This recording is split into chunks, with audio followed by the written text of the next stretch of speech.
There are battles fought for land, battles fought for power, but the deadliest battles in history, they were fought for pride. And among them stands one story so brutal, so tragic, that its scars still echo through centuries, the story of a king who sent millions into war for a single diamond, a jewel so cursed by bloodshed that every hand which touched it paid a terrible price. Before we begin this journey into betrayal, revenge, and a war that burned kingdoms to the ground, make sure you subscribe, because the history you're about to hear is not written in books. It's written in blood. Two kings ruled lands separated by mountains, yet both shared the same deadly desire, the legendary Koh-i-Noor.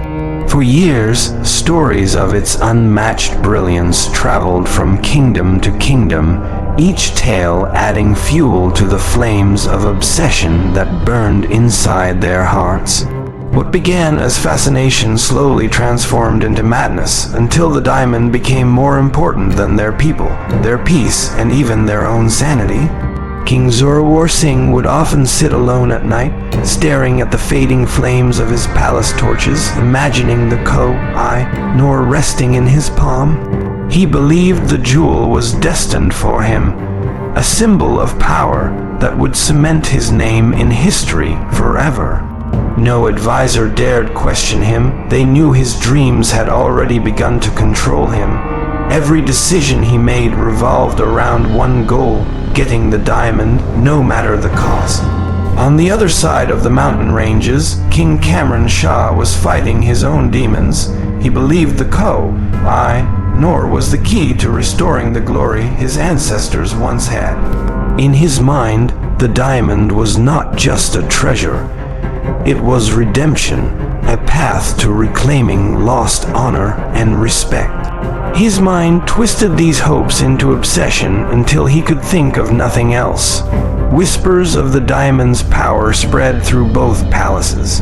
Some said it blessed the ruler who possessed it. Others said it cursed them. Both kings ignored the warnings. They heard only what they wanted to hear, the promise of greatness. The Koh-i-Noor had become more than a jewel. It had become their fate. Zorawar's generals saw the change in him. He became restless, impatient, and increasingly harsh. Whenever they tried to advise caution, he silenced them with a single look. "Destiny won't wait," he would say, but the truth was, it wasn't destiny he chased. It was obsession that had trapped him like a chain around his mind. Kamran Shah, too, drifted deeper into madness. At night, he walked the palace corridors like a ghost, whispering to himself about the diamond. He imagined how people would bow before him when he brought the Koh-i-Noor back to his throne. This dream grew so powerful that he convinced himself the diamond was calling to him, urging him to claim it. Each king believed the other had no right to the treasure. Their hatred, once faint, began to intensify. Spies carried news between the kingdoms, feeding flames of rivalry. Every rumor turned into suspicion, every suspicion into anger, and soon anger transformed into a silent promise of war. Neither king would allow the other to touch what he believed was his destiny. The people of both kingdoms sensed the storm coming. Markets grew quiet, soldiers sharpened their weapons late into the night, and blacksmiths worked endlessly to supply the armies. They knew the kings were preparing for something catastrophic, something far greater than a simple conflict. But no one dared question their ruler's madness aloud. As the obsession deepened, the Koh-i-Noor became the invisible force guiding both kings' actions. They dreamed of it, planned for it, and built their armies around the idea of it. Their minds were no longer focused on ruling. They were consumed by a single shining stone that neither had ever touched. The world around them changed, but their obsession only grew sharper. The two kings were now bound together by a treasure they did not possess.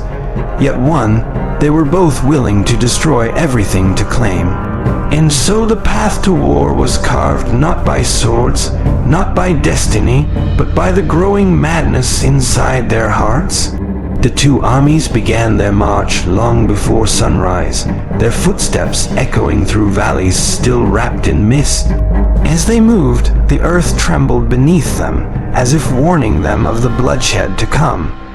Soldiers carried weapons with expressions torn between duty and fear. Many knew they were walking toward death, yet the commands of their kings left them no choice. The shadow of the Koh-i-Noor hung over them like a curse, pushing thousands into a battle none of them wanted.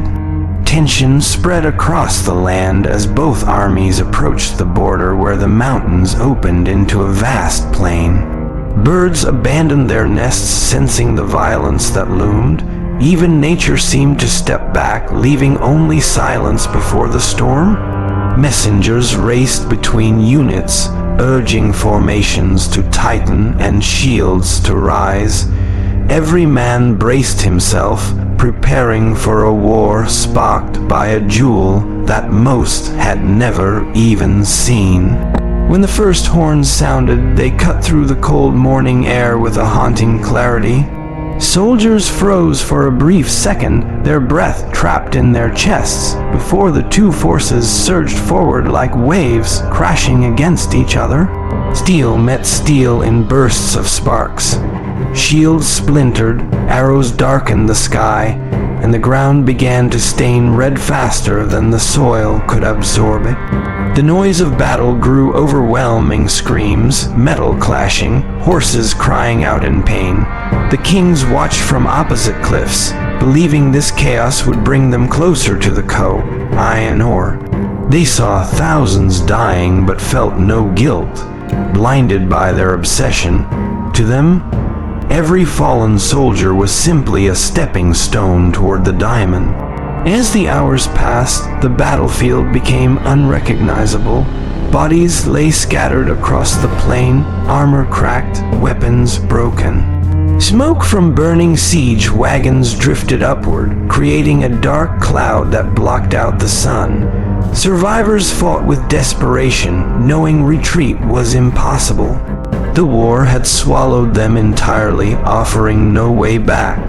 Entire units vanished before reinforcements could even arrive. Commanders shouted orders that vanished in the deafening roar of battle. Some soldiers fought bravely, others lost their courage and were cut down without mercy. No side gained a clear advantage. Both were slowly being crushed under the weight of their king's madness. By midday, the plains were so soaked in blood that horses slipped as they charged. The stench of death spread, making even hardened warriors retch. And still, neither army stopped. Their kings demanded victory, and the price was paid in flesh. No one remembered the original reason for the conflict anymore. Only survival mattered now. The battle dragged on, consuming thousands. Wounded men cried for help, but no one could hear them. Medics rushed where they could, but many collapsed from exhaustion. This war, driven by greed, had become a living nightmare. Every minute claimed more lives, more sorrow, more irreversible loss. As night approached, torches lit the battlefield, revealing the full horror of what had taken place. The flames flickered against lifeless bodies, broken swords, and ruined armor. The plain that had once been a peaceful stretch of land was now a graveyard stretching as far as the eye could see. Still, the kings refused to withdraw. They believed victory was close, even though both armies were nearly destroyed. By the end of the day, more than 100,000 men had fallen. The soil was soaked in blood, the air thick with smoke and grief. The kings believed this sacrifice would bring them closer to the Koh-i-Noor, but in truth, the jewel had become a curse that devoured everything around it. The battle had not brought glory, only unimaginable loss, and the war was far from over. The battle had barely ended when the scale of the tragedy became painfully clear. The surviving soldiers looked around the battlefield, and saw not victory, but devastation so vast it felt impossible to comprehend. The once living plain had turned into a silent ocean of bodies, armor glinting faintly under the fading sun. Men who had stood shoulder to shoulder in the morning now lay scattered and lifeless, their final breaths lost in the chaos of kings' ambitions. The survivors felt a heavy weight settle on their hearts, a grief too large to express in words. As the smoke began to clear, the sound of weeping rose from the battlefield. Some soldiers found their friends among the fallen and broke down in anguish. Others wandered aimlessly, still in shock, unable to recognize how they had survived when so many around them had not. The silence of the dead wrapped around them, reminding them that this war was never theirs. It belonged to the rulers who had pursued a jewel, not the men who paid the price for it. Reports of the battle spread quickly across kingdoms, carried by caravans, traders, and terrified refugees who had witnessed the carnage from afar. Entire villages mourned sons, fathers, and brothers who would never return home. In some places, the grief turned to anger. People questioned why a stone, no matter how magnificent, was worth such destruction. But the kings ignored the outrage, convinced that regaining or keeping the Koh-i-Noor justified everything. The families of the fallen lit lamps every night, hoping their prayers would bring peace to the souls lost on the battlefield.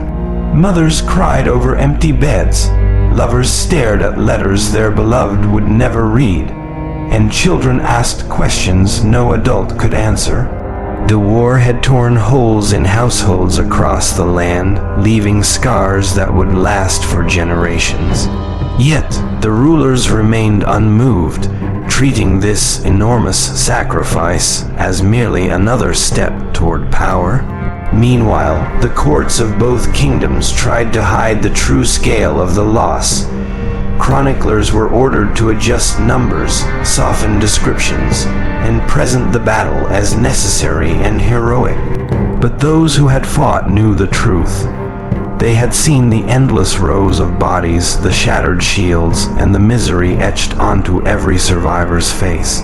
No polished record could erase what they had witnessed. Some soldiers deserted, refusing to continue fighting in a war driven by greed. They fled to distant lands, hoping to escape the shadow of the Koh-i-Noor. Others remained, but their hearts were no longer loyal. They obeyed orders only because disobedience meant death. Deep inside, many carried resentment, knowing they were no more than tools in a ruthless struggle between ambitious kings. As both kingdoms prepared for the next phase of the conflict, healers worked tirelessly to tend to the wounded, but the number of injured was so overwhelming that many were left untreated. Makeshift tents filled with groaning survivors, their bodies broken and their spirits shattered. Even the healers felt hopeless as more men died each night from wounds that could not be saved. The battlefield itself became a haunting reminder of the consequences of unchecked ambition. Crows circled overhead, drawn by the overwhelming scent of death. Rusted weapons lay abandoned, and the wind carried the faint echoes of battle cries. No one dared to approach the area unless ordered to. Even the bravest warriors felt fear standing where so many had fallen for a jewel they never touched. News of the destruction began to disturb the rulers of neighboring lands. Some feared the war would spread, dragging them into a conflict they wanted no part of. Others saw an opportunity to weaken both kingdoms while they were focused on each other. The Koh-i-Noor had not just triggered a battle. It had destabilized an entire region, shaking political alliances and creating distrust among rulers.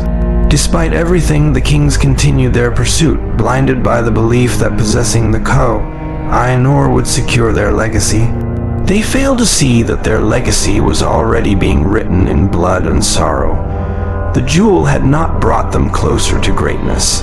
It had brought endless suffering to their people. And with each passing day, the cost of the war grew heavier, threatening to consume everything in its path. The king's decision to launch a second campaign was driven less by strategy and more by desperation. After witnessing the staggering losses of the previous battle, even his closest advisors pleaded with him to reconsider. But he refused. His pride had been wounded, and he believed that reclaiming the Koh-i-Noor was the only way to restore his honor. Deep inside, he feared appearing weak in the eyes of his rivals, and that fear pushed him to make choices that would once again endanger thousands of lives. His determination created tension in the royal court, where whispers of doubt began to spread, though no one dared express them openly. As preparations for the new campaign began, the atmosphere in the army shifted. Soldiers who had survived the previous massacre knew what lay ahead. Fields soaked in blood, friends dying beside them, and endless suffering caused by a war they never wanted. Many questioned why they were being forced into another battle when the first had already claimed so many. Some murmured that the king cared more for a gemstone than for the people sworn to serve him. Despite their fears, they trained and marched, knowing refusal would mean punishment or death. The enemy kingdom, learning of the renewed mobilization, also began preparing. Their leader, though equally determined to keep the diamond, approached the conflict with a calculating mind. Rather than rushing into another direct confrontation, he strengthened defenses, built alliances, and studied the weaknesses exposed in the first battle. He recognized that the rival king's pride made him predictable. This insight became a powerful advantage, shaping the strategy they would use to counter the forthcoming attack. Meanwhile, the common people of both kingdoms grew increasingly anxious. Traders, farmers, and families prayed that the war would not reach their villages again. Refugees from previous battles shared stories of devastation, burned homes, abandoned fields, and the constant sound of marching armies. The looming campaign felt like a dark cloud spreading across the land, promising more suffering in the name of a jewel most of them had never even seen. Their fears deepened as soldiers were once again recruited, often forcibly, leaving homes without protectors. Tensions within the attacking kingdom intensified when some nobles openly criticized the king's decision. A few argued that rebuilding the nation, not fighting, should be the priority. But the king dismissed their concerns, convinced that his destiny was tied to the Koh-i-Noor. His obsession grew so consuming that he slept little, spending nights studying battle maps and imagining himself victorious. The more resistance he faced from advisors, the more stubborn he became. This stubbornness eventually fractured trust in the court, creating rival factions that silently plotted for influence. As both sides moved closer to conflict, spies and informants became vital. They carried messages across borders, exposing weaknesses, reporting troop movements, and trying to undermine morale. Some spies intentionally spread false information, hoping to mislead the enemy into making fatal mistakes. But in such a volatile climate, rumors often caused panic even among experienced commanders. The uncertainty added another layer of instability, making the coming battle even more unpredictable. The king's army, although large, carried a heavy burden. Many soldiers had lost friends in the earlier battle and felt emotionally drained. Their leaders tried to inspire them with promises of victory and treasure, but these speeches felt hollow. The truth was clear. They were marching into another storm with no guarantee of surviving it. Some soldiers wrote farewell letters to their families before setting out, fearing they would not return. Camps were filled with quiet conversations. each man confronting the possibility of death. When the two armies finally approached each other, the tension grew unbearable. Scouts reported movements, archers prepared their arrows, and generals finalized their strategies. Both sides were aware that the stakes were higher than ever. This was not just another battle. It was a continuation of a conflict fueled by pride, greed, and the illusion that possessing the Koh-i-Noor would bring lasting glory. The battlefield became a symbol of everything wrong with the ambitions of powerful men. Despite the preparations, fear lingered on every face. Even the bravest warriors sensed that the land itself seemed tired, that it had already borne too much death. The wind carried the smell of dust and anticipation, and the silence before the first strike felt suffocating. Every soldier understood that once the fighting began, there would be no turning back. The decisions of their leaders would once again determine their fate. In the king's heart, a storm of conflicting emotions raged. He wanted victory, but he also felt the weight of guilt from the previous battle. Still, he could not allow himself to hesitate. He believed that retreat or compromise would brand him as weak, and that fear shaped every choice he made. The battle that was about to unfold was more than a fight for a diamond. It was a fight driven by ego and insecurity, and its consequences would soon engulf the lives of countless men once again. The battlefield erupted with a roar that shook the earth, and the armies collided with a fury far greater than the first war.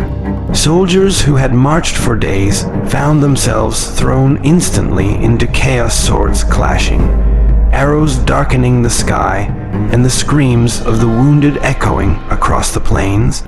The king's forces, driven by desperate determination, pushed forward with everything they had. Their commanders shouted orders, trying to control the tide of battle, but the sheer scale of violence made it almost impossible. Dust rose around them, mixing with blood and sweat, turning the ground into a graveyard for the fallen. As the fighting intensified, it became clear that neither side was prepared for the brutality unfolding. Cavalry charges smashed into infantry lines, sending bodies flying. Archers positioned on elevated ground fired relentlessly until their arms trembled. The enemy commander executed a strategy that caught the attacking army by surprise, splitting their formation and isolating units from each other. Soldiers suddenly found themselves cut off, surrounded, and forced to fight alone. Panic spread through the ranks as the plan they had marched in with began to crumble under the weight of the enemy's precision. In the heart of the battlefield, the king fought alongside his men, believing his presence would inspire them, but even he could not deny the overwhelming force the enemy had brought. Everywhere he looked, he saw loyal warriors falling, some still holding onto the hope that their sacrifice would reclaim the diamond. The smoke from burning siege equipment blurred vision, and commanders struggled to identify friend from foe. It became a battle of survival, not strategy, as exhaustion consumed both armies. The enemy, using their superior positioning, managed to drive the attackers backward. Step by step, the king's forces lost ground. Still, they refused to retreat. Their pride, their loyalty, and the fear of dishonor kept them anchored to the battlefield. As hours passed, the plains transformed into a landscape of destruction, broken shields, shattered weapons, and the bodies of men who had fought until their last breath. The cries of the dying mingled with the clash of steel, creating a sound that would haunt survivors for the rest of their lives. Some soldiers fought with a level of fury that bordered on desperation. They had lost brothers, friends, and commanders earlier, and now they pushed themselves beyond their limits. Others found themselves paralyzed by terror, unable to move or raise their weapons. These moments of vulnerability were exploited mercilessly by the enemy. Many warriors fell before they even understood where the attack came from. The battlefield showed no mercy. It consumed the brave and the fearful alike. As the sun reached its peak, the temperature rose, turning the battlefield into a furnace. Metal armor grew unbearably hot, causing burns on soldiers' skin. Water supplies ran dry, leaving men gasping for breath, dehydrated yet still fighting. The intense heat made the wounded suffer even more, their cries becoming weaker as time passed. Yet despite all this, the king refused to call for a retreat. He believed a single moment of weakness could collapse everything he had built his reputation on. The enemy commander recognized the exhaustion spreading through the king's ranks and ordered a massive counterattack. This sudden surge overwhelmed the already weakened forces. Shields shattered, horses fell, and formations collapsed like sand. The attackers, now heavily outnumbered and cornered, fought with whatever remained broken blades, fallen spears, even their bare hands. But bravery could not compensate for the overwhelming disadvantage. Bodies piled on the ground faster than they could be counted. The land that once held grass and soil was now stained red, forming rivulets that flowed between stones. The sight was so horrific that even seasoned warriors felt their stomachs turn. Yet the battle continued because neither side was willing to surrender. Pride and vengeance kept the war alive, even when logic demanded it end. Toward the final hours of the confrontation, the king realized how badly the tide had turned. He watched his commanders fall one by one, their banners toppling into the dirt. The armies he had once led with pride were now reduced to scattered pockets of survivors fighting hopelessly. His heart sank, but still he could not bring himself to retreat. The fear of losing honor, of being remembered as the king who failed twice, held him prisoner even as defeat became unavoidable. And then, as the last line of his army broke, the reality struck with devastating clarity. The war for the Koh-i-Noor had once again claimed thousands of lives, and the jewel remained as far from his grasp as ever. The battlefield fell silent except for the moans of the dying, and the sky itself seemed darker, as if mourning the tragedy that had unfolded below. The cost of pride, greed, and obsession was carved into the land forever, waiting to be remembered by those who survived. The retreat was not a planned withdrawal but a desperate collapse, as soldiers scattered in every direction searching for any path that might spare their lives. Those who had fought bravely now ran with trembling legs, their armor heavy with dust and blood. Many looked over their shoulders not to see the enemy, but to confirm that the nightmare behind them was real. The king, though still mounted on his horse, felt the weight of defeat crushing him more than any physical wound. He had led these men into a war born from his own obsession, and now he watched them fall apart like a broken dream. As the remnants of the army stumbled away from the battlefield, the sounds of war still echoed in their ears. The clash of steel, the screams of dying men, and the thunder of horses' hooves replayed in their minds again and again. Some soldiers dropped their weapons simply because their hands could no longer hold them. Others limped forward with injuries that slowed them to a painful crawl. Every step of the retreat reminded them of the comrades they had lost and the promises they had failed to keep. The path home felt endless, filled with humiliation and grief. The king's commanders, those who remained alive, tried to reorganize the troops, but discipline had shattered completely. Some men refused to continue marching, sitting on the ground as if their strength had abandoned them entirely. Others cried openly, no longer ashamed of showing fear. The commanders themselves struggled to hide their despair because they knew this defeat would forever mark their legacy. They feared what awaited them back in their kingdom: punishment, shame, or worse. Behind them, the enemy forces pursued for a short distance, cutting down stragglers who lagged behind. Arrows found the backs of men who had already accepted death. Horses trampled those too weak to move. The battlefield's shadow seemed to stretch across the plains, swallowing anyone who could not flee fast enough. Eventually, the enemy halted, satisfied that the attackers were thoroughly destroyed. The land fell silent, but the memory of slaughter followed the survivors like a ghost. As the king moved with the broken remains of his army, his mind replayed every decision he had made leading up to this moment. Doubt settled into his heart like a cold stone. The diamond he had sacrificed so much for now felt meaningless compared to the lives lost.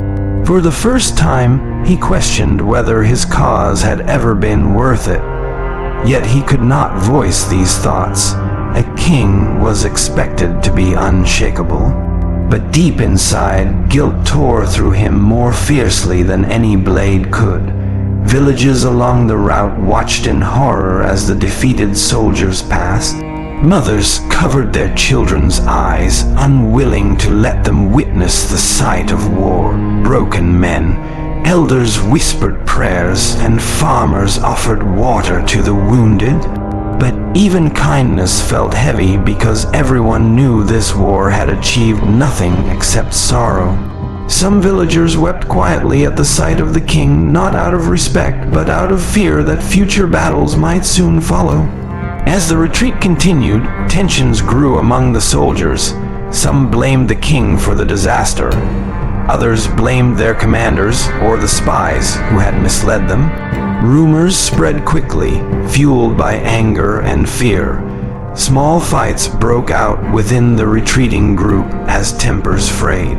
The unity they once fought with had dissolved entirely. The king's authority felt fragile, like thin glass ready to shatter with the slightest pressure. Nightfall brought even more suffering. Without proper supplies, the wounded lay on the ground, shivering in the cold, their cries echoing through the camps. The dead had been left behind on the battlefield, but their absence felt painfully present. The king tried to sleep, but every time he closed his eyes, he saw the carnage he had caused. His dreams were filled with the faces of men who had believed in him, only to die for his ambition. As the days passed and the army approached the borders of their kingdom, the king worried about how his people would react. He imagined the disappointment in their eyes, the whispers behind his back, and the doubts that would spread through the court. He feared losing not only the respect of his people, but also the loyalty of those closest to him. Defeat had become a stain that no victory could wash away.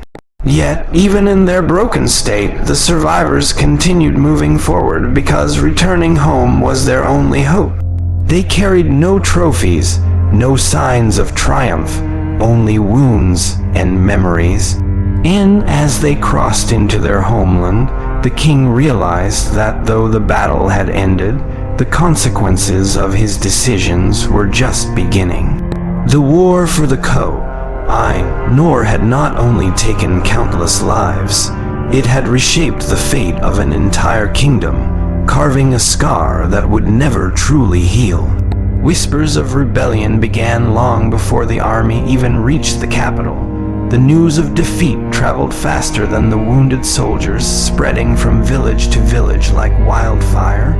People who had once cheered for their king now questioned his judgment. They remembered the countless young men who had marched proudly toward war, sons, brothers, fathers, only to never return. The grief of the nation grew into a silent storm. and that storm waited for the king to come home.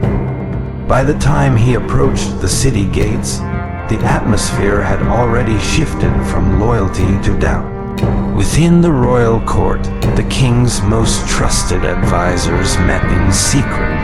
Many believed the kingdom could not survive another war driven by pride. They feared that the king's obsession with the Koh-i-Noor would lead to further destruction. Some suggested removing him from power to protect the nation, while others proposed limiting his authority. These conversations were dangerous, treasonous even, but the desperation for stability outweighed their fear. For the first time, the king's throne felt unstable, threatened not by foreign enemies, but by the people closest to him. The nobles, too, were restless. They had invested wealth, soldiers, and resources into the king's campaign. Now, all of it was gone, burned in the fires of a war that achieved nothing. Their frustration simmered, and they blamed the king for ignoring their warnings. Some even accused him of destroying the kingdom's future for the sake of a jewel. Their resentment became fuel for rebellion, and many secretly supported those who wished to overthrow him. The unity that once defined the kingdom was now fractured into dangerous pieces. When the king finally entered the capital, he expected sorrow, but instead he found anger. The streets were filled with people who watched him in silence, their eyes cold and unforgiving. Mothers who had lost their sons clutched pieces of clothing, weeping openly. Fathers stood with clenched fists, swallowing their pain. The king tried to ignore their stares, but each face felt like a blade cutting through his pride. He felt smaller than ever before, a ruler returning not as a hero, but as a reminder of loss. Inside the palace, tension tightened around him like a noose. Advisors avoided his eyes, commanders offered short answers, and even loyal guards exchanged worried glances. The king sensed betrayal in every corner, though some of it was only fear. He tried to assert control, issuing orders to strengthen defenses, but his commands were met with hesitation. He had lost not only the battle, he had lost trust, and without trust, a king was no king at all. His power was only an illusion fading with every passing day. Rumors spread that the enemy kingdom was preparing to strike again, knowing their rival was now weakened. These rumors increased pressure on the king, making him desperate to regain authority. Some urged him to negotiate peace, but he refused. He believed that yielding would make him appear weak, inviting further attacks. However, the court saw his stubbornness as proof that he had learned nothing. The kingdom needed stability, not another war. This divide grew wider, and rebellion no longer felt like a distant possibility. It felt inevitable. The first act of defiance came from the military itself. A respected general publicly questioned the king's leadership, stating that the army needed time to rebuild, not orders driven by ego. Soldiers who had barely survived the last war supported him, believing they would be sacrificed again if the king remained unchecked. This open challenge shattered the silence surrounding the rebellion. People began to choose sides, some loyal to the crown, others demanding change. The kingdom edged closer to internal conflict with each passing day. Courtiers began to disappear during the night, fleeing the palace to avoid being caught in the coming storm. Some went into hiding, while others joined secret groups planning to confront the king. Letters were exchanged in the shadows, alliances formed in whispers, and promises of support were traded like currency. The tension grew so thick that even the palace walls seemed to tremble with unease. Everyone could feel that something significant was approaching, something that would determine the kingdom's future. The king, desperate to regain control, considered harsh measures. He thought of arresting those who opposed him, tightening his grip on the throne through force. But his weakened position made such actions risky. Any wrong move could spark a full rebellion. He found himself trapped between fear and pride, unsure of how to restore order. Each day he walked through the palace halls feeling more isolated, as though the weight of the entire kingdom rested on his exhausted shoulders. And then, like lightning in a storm, the rebellion erupted. It began with small revolts in distant regions, followed by uprisings closer to the capital. The king's authority collapsed under the pressure, and his once powerful rule became a shadow of its former self. Those who had once bowed before him now raised their voices against him. In the end, it was clear that the war for the Koh-i-Noor had not only destroyed thousands of lives, it had destroyed the king's legacy, leaving behind a kingdom broken by grief, anger, and the consequences of ambition. The Koh-i-Noor still shines today, but behind that shine lies a darkness deeper than any shadow. Kingdoms rose and fell for it, families vanished for it, and a ruler who once dreamed of glory lost everything: his army, his people, and eventually himself. This wasn't just the story of a diamond. This was the story of how pride can destroy empires and how obsession can rewrite destiny. If you want more untold histories like this, stories hidden behind power, revenge, and the rise and fall of kings, then make sure you subscribe, because what comes next will shake your imagination even more than this.